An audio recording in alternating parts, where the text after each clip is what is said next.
Working with payments. So payments and billing API on Android is a really good way to monetize your application.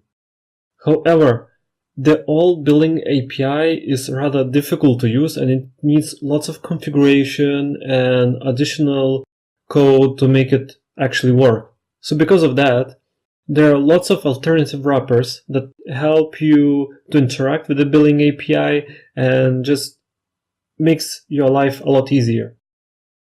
However, each of them have different drawbacks and you just have to try out a few and find the one that fits your needs the best.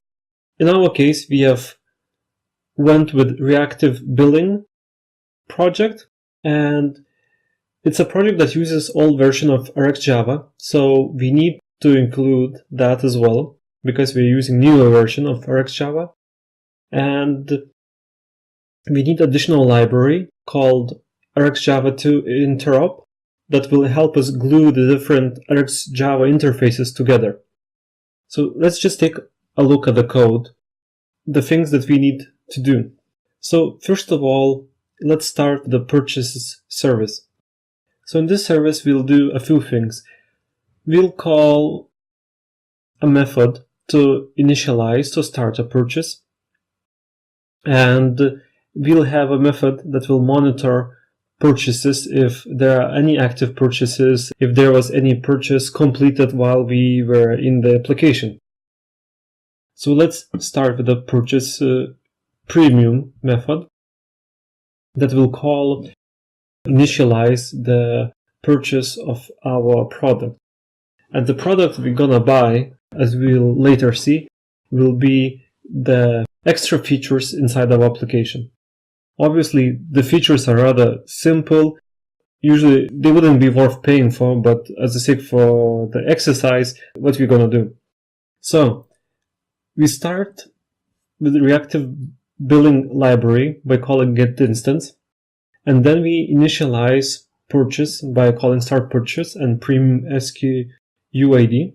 That's the ID you should set up on Google Play Store. You'll need to get that configured. But for the sake of testing, we have used predetermined SKU that's used for testing, and it will automatically validate the purchase.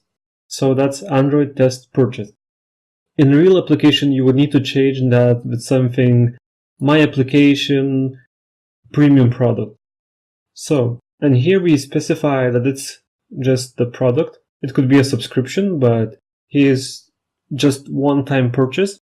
And then we execute it in our input-output scheduler and observe the result on Android main thread.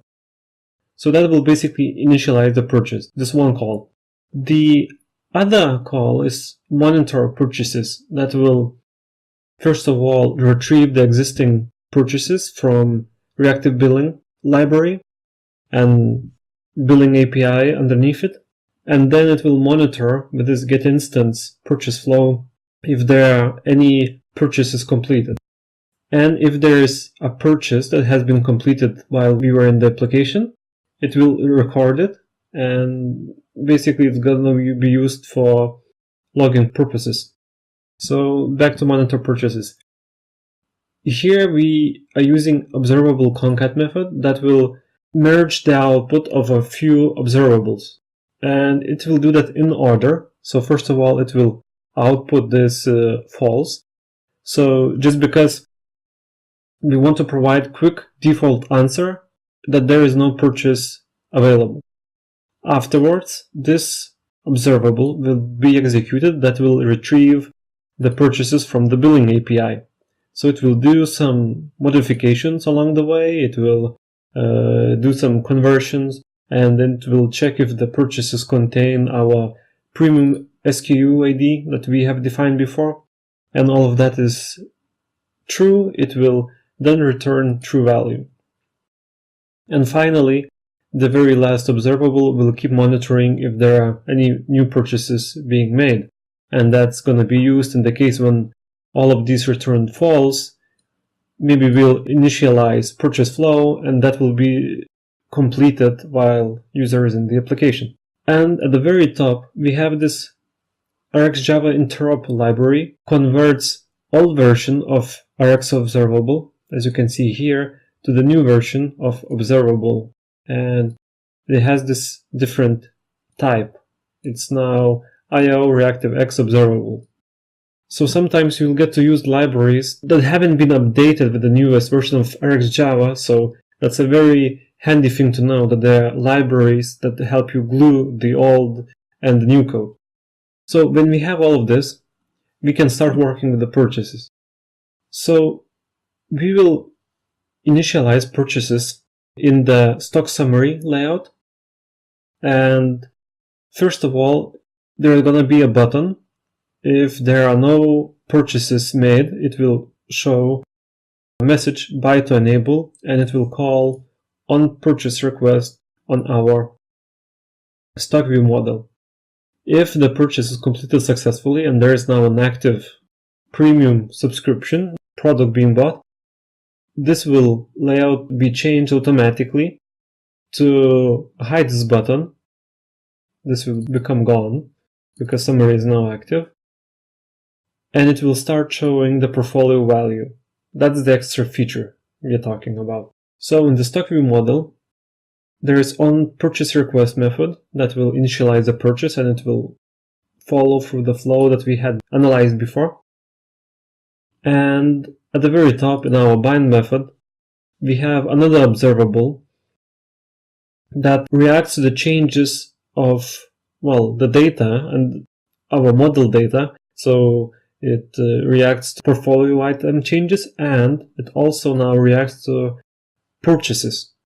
So whenever any of these change, using combine latest, we combine them into one portfolio list data object. So when the new data is received, we call with items to set the items, and we update the summary with the state that the purchase has been made or not. So we know if the feature now is active or not. And when all of that is done, basically we have a working purchase flow. We can take a look at it on our emulator. Initially, it just shows a button, buy to enable. We click it. However, the underlying billing system doesn't work on emulator, so that won't be possible to show in full in this video. So you'll need to get your actual device and run the code there to test it in full. Before we wrap up this lesson, it's very important that you communicate the value that you'll be providing when the user purchases the product or unlocks extra features. So before asking people to pay, it's very good to show some kind of dialogue, explanation that they'll get this thing or it will somehow help them. This will make the users more likely to complete the purchase. In the next video, we're gonna work with integrating analytics inside your code so you know what's happening in your application.